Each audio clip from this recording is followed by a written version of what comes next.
तो विषय होता महिला हॉस्पिटलपासूनचा जो आपल्या सोलापूर शहर हद्दीत MSIDCचा जो रस्ता आहे त्या संदर्भात साधारणपणे 5 किलोमीटरची लांबी आपल्या शहरातनं जाते.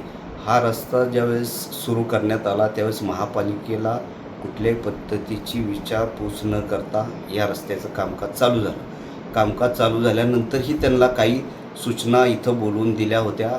महापालिकेने त्यांना काही पत्रं काढली होती, पण त्या कुठल्याही गोष्टीला न जुमानता त्यांनी सातत्याने काम चालू ठेवलं. काम चालू ठेवत असताना आज अशी परिस्थिती आली की साधारणपणे या रस्त्यावर 86 ड्रेनेज लाईन्स आहेत, आपल्या म्हणजे चेंबर्स आहेत. ती चेंबर्स या रस्त्याखाली जाऊ शकतात. त्याच्यातले 15 चेंबर्स आत्ता रस्त्याखाली गेले आहेत, ते सगळे उचलून घ्यावं लागतील.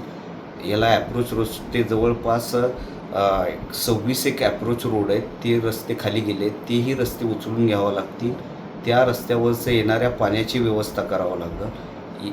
या बाजूच्या दोन्ही बाजूच्या ज्या गटर्स बांधल्यात त्या उंच झाल्यात, त्याच्या लेवल्स मिळत नसल्यामुळं त्या गटरमधून पाणी प्रवाह होऊ शकत नाही. अशा अनेक अडचणी या सगळ्या आजच्या बैठकीत जाणवल्या.